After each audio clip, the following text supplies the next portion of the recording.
তোমাদের সকলকে বড়মার দর্শন করাবো। মিষ্টু তো ওকে পেয়ে খালি কোলে নেওয়ার বায়না করছে। পুজো দেওয়ার লাইনটা এখন একবার দেখো, বিশাল লম্বা। ও পুরো গদে গদে হয়ে গেছে মাটন আর চিংড়ি মাছ পেয়ে। ধর্ম হোক যার যার, বড়মা সবার। বড়মার প্রসাদ নিজের হাতে খাইয়ে দিচ্ছে। বড়মার মন্দিরটা কোন দিকে?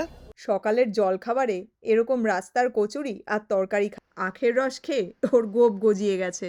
এটা হচ্ছে অ্যাডভান্স জিপিএস, বুঝতে পারছো মিষ্টু? গুড মর্নিং বন্ধুরা, আশা করি তোমরা সবাই খুব ভালো আছো, সুস্থ আছো। আমি গ্যারিন চাও, welcome back to the Kolkata special blog. আজকে বুধবার, তোমরা জানো যে আমরা কলকাতায় এসেছি। সকাল সকাল বেরিয়ে পড়েছি। এই যে আমার পাশে মিষ্টি বসে আছে, হাই। সামনে বিদ্যুৎ, আর ওই যে বাবলুদা গাড়ি চালাচ্ছে ওইদিকে। আমরা এখন যাচ্ছি নৈহাটিতে। আজকে ইচ্ছে আছে একটু বড় মাকে দর্শন করব, তো সেটার জন্যই সকাল সকাল বেরিয়ে পড়েছি। পুজো দেব বলে ঠাকুরের জন্য আলতা সিঁদুর আর শাড়িটা আগেই কিনে রেখেছিলাম। ভেবেছিলাম যে ফুল আর মিষ্টিটা সকালবেলা ব্যারাকপুর চিড়িয়ামোড় থেকে নিয়ে নেব, কিন্তু উইকডে বলে রাস্তায় এত ভিড় যে চিড়িয়ামোড় থেকে স্টেশন কোথাও বাবলুদা গাড়ি দাঁড়ি করাতে পারল না। দাদা বলল যে যাওয়ার পথে রাস্তায় অনেক ফুল মিষ্টির দোকান পড়বে, উনি ফাঁকা দেখে গাড়িটা একটু সাইড করবেন, আমরা তখন নেমে ফুল মিষ্টি নিয়ে নিতে পারবো। আসলে আমরা কোনোদিনই এর আগে নৈহাটি বা বড়মার ওখানে যাইনি, তাই ঠিক বুঝতে পারছি না যে ফুল মিষ্টির দোকান কোথায় থাকবে, আর থাকলেও কিনতে পারবো কিনা। শুনেছি ওখানে মারাত্মক ভিড় হয়। যাই হোক, দেখা যাক যে বড়মার জন্য ফুল মিষ্টি কোথা থেকে নিতে পারি। মিষ্টির দোকান দেখে ভুসিপাড়ার কাছাকাছি বাবলুদা গাড়িটা দাঁড় করিয়েছেন, আর বিদ্যুৎ মিষ্টি কিনতে গেছে। ইন দ্য মিন টাইম আমি ভাবলাম যে বড়মার শাড়িটা তোমাদের আরও একবার দেখাই। এই যে আলতা সিঁদুর, আর এই যে এটা বড়মার জন্য কেনা শাড়িটা। শাড়িটা মেরুন আর সবুজ কম্বিনেশনের, সারা বডিতে এইরকম বড় আর ছোট ছোট গোল্ডেন বুটির কাজ করা। আঁচলটা লাল আর সবুজ রঙের। এই বেনারসিটা পাটলি পাল্লু ডিজাইনের, আর এই যে কুচিতে সবুজে দু রকমের গোল্ডেন বুটি দিয়ে কাজ করা। শ্রীনিকেতন থেকে শাড়িটা কেনার সময় আমি শাড়ি কিনতে যাওয়ার পুরো ক্লিপটাই তোমাদের সাথে আগের ব্লগে শেয়ার করেছিলাম। তাও ভাবলাম যে ইনকেস যদি তোমরা শাড়িটা না দেখে থাকো, তাই আজকের ব্লগে আবার শাড়িটা তোমাদেরকে দেখালাম। শাড়িটা মিষ্টু পছন্দ করেছে। কেমন লাগলো তোমাদের বড়মার জন্য কেনা এই শাড়িটা, কমেন্টস করে কিন্তু অবশ্যই জানিও। কল্যাণী রোডটা এখন দেখছি বেশ ফাঁকাই আছে, তাই আশা করছি যে আমরা খুব তাড়াতাড়ি নৈহাটি পৌঁছে যাব। এদিকটায় রাস্তার চারিদিকে এত সবুজ, চাষের জমি, কলা গাছ, নারকেল গাছ, সুপারি গাছগুলো দেখে দারুণ লাগছে। সামনে দেখো বোর্ডে দেখাচ্ছে নৈহাটি বাঁ দিকে, কল্যাণী সামনে আর হাবড়া ডান দিকে। এই আমরা হাইওয়ে থেকে এক্সিট নিয়ে ঢুকে পড়লাম নৈহাটির দিকে। সকালবেলা তাই রাস্তার ধারে বাজার বসেছে। আলু, পটল, বেগুন, পেঁয়াজ, টমেটো, লেবু, লঙ্কা, আর এখানে দেখছি মাছও বসেছে। আর এইখানে দেখো বিদ্যুতের সব থেকে প্রিয় ডিম বিক্রি হচ্ছে। ডিম নিয়ে বসেছে। দেখ ডিম, হাঁসের ডিম, ওই দেখ, এগুলো সব হাঁসের ডিম। সব নয়, মাঝখানে ক্রেটটা মনে হয়। মাঝখানে যেটা ওইটা হাঁসের ডিম। সামনে মুভি নিয়ে যাচ্ছে ট্রাকে করে। রাস্তার ধারে বাজার বসেছে, আর তাতে এত ভ্যারাইটিস সব জিনিস বিক্রি হতে দেখে মিষ্টু একদম অবাক হয়ে গেছে। এই সব কিছু ও তো প্রথমবার দেখছে। দেখতে দেখতে আমরা নৈহাটি স্টেশনের একদম কাছে চলে এসেছি। স্টেশন, আচ্ছা। এই যে ট্রেন থেকে সব নামছে। এই দেখ কত গালিচা ছিল, ওইখানেও থাকবে। হ্যাঁ, থাকবে কোথাও।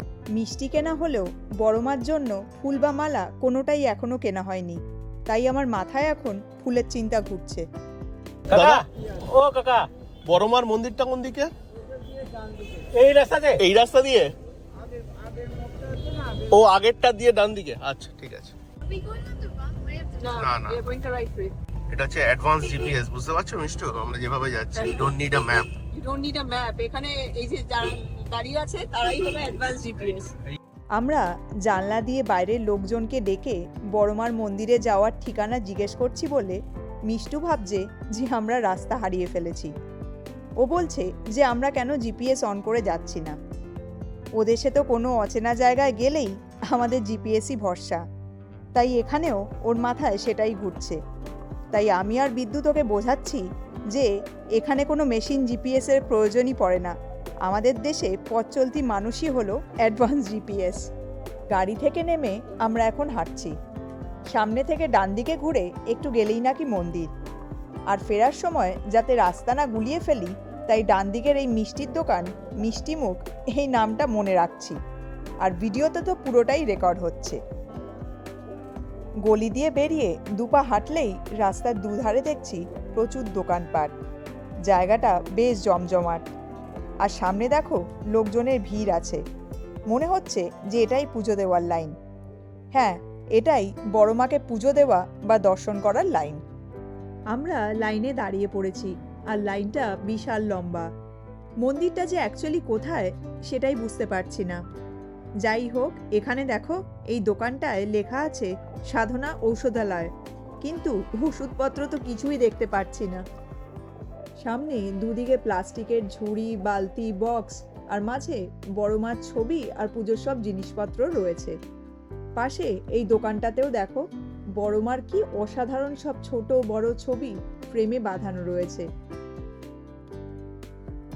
আর এই দোকানটায় গরম গরম কচুরি ভেজে তোলা হচ্ছে। এটা তো পৌষ মাস, আর এই মাসে মাকে তো অনেকেই মূলো পুজোতে দেয়, তাই দেখছি এখানে মূলোও বিক্রি হচ্ছে। দেখো পুজোর ডালাও আছে, আর বক্সে শাখা পলাও রয়েছে। চারিদিকে এখানে প্রচুর দোকানপাট, তাই বিদ্যুৎকে বলছি যে এখান থেকেই মায়ের পুজোর ফুলটা এবার নিয়ে নিতে। এই যে বিদ্যুৎ আর মিষ্টু গিয়ে মায়ের জন্য এই জবার মালা, শাখাপলা আর নোয়া নিয়ে এসেছে। বেলা বাড়ছে, আর সাথে সাথে মানুষের ভিড়ও বাড়ছে। প্রচুর লোকজন পুজো দিয়ে ফিরছে, আবার অনেকেই পুজো দেবে বলে লাইনে এসে দাঁড়াচ্ছে। লাইনটা এখন অনেকই লম্বা হয়ে গেছে। আমাদের একটা বড় চিন্তা ছিল যে পুজো দিতে এসে কোথায় আমাদের জুতোগুলো রাখবো। এখানে কিন্তু কোনো দোকানে বা কোথাও লেখা নেই যে ওনারা জুতো জমা রাখেন।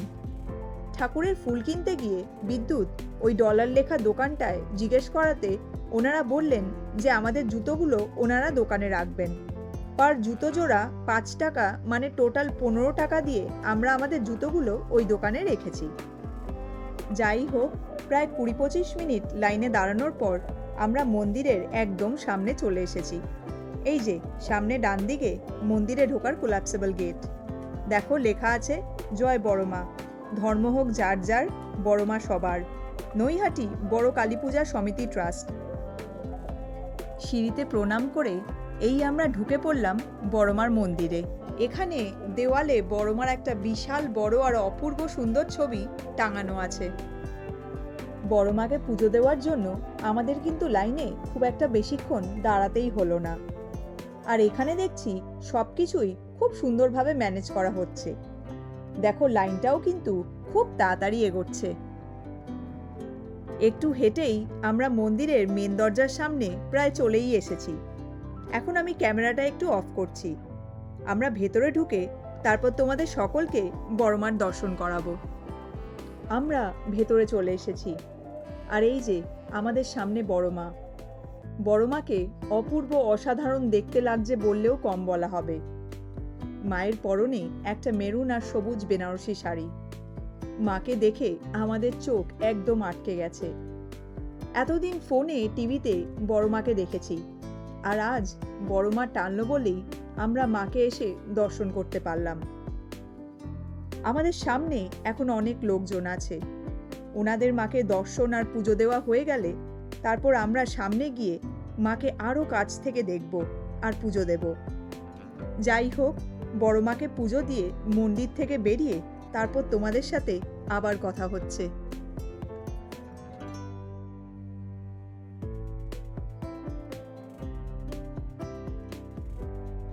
আমরা বড় মাকে পুজো দিয়ে বাইরে চলে এসেছি। মনটা এখন আমাদের ভীষণ ভীষণ ভালো লাগছে। বড় মাকে দর্শন করা আর পুজো দেওয়ার অনেক দিনের ইচ্ছে আজ ফাইনালি হলো পূরণ। পুজো দেওয়ার লাইনটা এখন একবার দেখো, বিশাল লম্বা। কোথায় গিয়ে যে শেষ হয়েছে সেটাই দেখা যাচ্ছে না। যাই হোক, বড় মার একটা ছবি নেব বলে আমরা এই দোকানটায় চলে এসেছি। দাদা আমাদের এখন বড় মার সব ছবি দেখাচ্ছেন। বছরে কালী পুজোর সময় মায়ের যে বড় মূর্তিটা পুজো হয়, এটা তারই ছবি। আমরা বড় মার এই ছবিটা নিচ্ছি। বড় মার যে মূর্তিটা এখন মন্দিরে আছে, এটা হলো তারই ছবি। পুজো দিয়ে বেরিয়ে এখন আমাদের মারাত্মক খিদে পেয়ে গেছে, তাই এখানেই দাদা আখের রস বিক্রি করছেন দেখে আমরা একটু দাঁড়িয়ে আখের রস খাচ্ছি। আখের রস আমাদের তিনজনেরই ভীষণ ভীষণ প্রিয়। আমেরিকায় আখ তো পাওয়া যায়, তবে সব সময় আর সব জায়গায় এরকম আখের রস পাওয়া যায় না। কলেজে পড়ার সময় আমি আর বিদ্যুৎ প্রচুর আখের রস খেতাম। মিষ্টুকে একবার দেখো, আখের রস খেয়ে ওর গোপ গজিয়ে গেছে। আখের রস খেয়ে এখন আমরা এই নিরামিষ কচুরির দোকানে চলে এসেছি। দোকানে এখন বেশ ভালোই ভিড়। 4টে করে গরম গরম কচুরি আর তার সাথে তরকারি নিয়েছি। দেশে এসে এই প্রথম আমাদের বাইরে কচুরি খাওয়া। মিষ্টু কেমন লাগছে? লাগছে? কচুরিগুলোর বেশ ভালো টেস্ট আছে। অনেক বছর বাদে সকালের জলখাবারে এরকম রাস্তার কচুরি আর তরকারি খাচ্ছি, এটা ভেবেই দারুণ লাগছে। পেট পুজো সেরে এখন আমরা হাঁটতে হাঁটতে গঙ্গায় যাচ্ছি। বড়মার মন্দিরের খুব কাছেই হলো গঙ্গা, তাই ভাবলাম যে এখানে যখন এসেইছি একবার মা গঙ্গাকেও দর্শন করে যাই। আর ঘাটে যাওয়ার পথে রাস্তার একধারে ঠাকুরের উলের নানান সব বস্ত্র, তারপর বড় মায়ের ছবি আর গঙ্গাজল নেওয়ার ক্যান বিক্রি হচ্ছে। আমরা গঙ্গার ঘাটে চলে এসেছি। ডান দিক দিয়ে এটা মনে হয় ফেরিতে ওঠার ব্রিজ। এদিকেও দেখছি একটা ব্রিজ আছে। নৈহাটিতে কোনোদিন আসিনি বলে আমি এদিককার কিছুই চিনি না, তবে পাড়ে দেখছি অনেক লোকজনই আছে।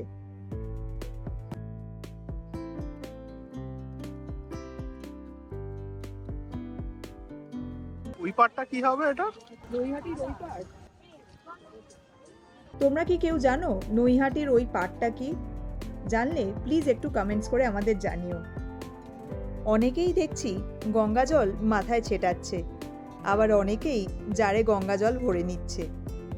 এখানে দাঁড়িয়ে চারিদিকটা দেখতে খুব ভালো লাগছে। ঘাট থেকে বেরিয়ে আমরা এখন হাঁটতে হাঁটতে গাড়ির দিকে যাচ্ছি। এই রাস্তাটা দিয়ে সকালবেলা যখন হেঁটে এলাম তখন একদম ফাঁকা ছিল, আর এখন দেখো কি ভিড় হয়ে গেছে। আর পাশে দেখো বড় মাকে পুজো দেওয়ার লাইনটা কত লম্বা, কোথায় চলে এসেছে। এই যে এখানে লাইনটা ফাইনালি শেষ হয়েছে। আমরা গাড়ির একদম কাছে চলে এসেছি। বাবলুদাকে দেখে তাই মিষ্টু হাত নাড়ছে। গাড়ির কাছে এই ছাগলটাকে দাঁড়িয়ে থাকতে দেখে মিষ্টু ছাগলটাকে বড়মার প্রসাদ নিজের হাতে খাইয়ে দিচ্ছে। কে নিল? হ্যাপি? ছাগলটাকে খাইয়ে আর আদর করতে পেরে মিষ্টু ভীষণ খুশি হয়েছে। জানো, প্রতিদিন সকালে আমার শ্বশুরবাড়ির পাশে ও 2টো গরুকে শাকপাতা আর বিস্কিট খাওয়ায়। বড়মার ওখান থেকে আমি আর মিষ্টু আমার ভীষণ ভীষণ প্রিয় কলেজ ফ্রেন্ড রিয়ার বাড়িতে চলে এসেছি। এটা রিয়ার মেয়ে রিঞ্জু। মিষ্টু আর রিঞ্জু একই বয়সী, আর ওরা দুজনেই খুব ভালো বন্ধু।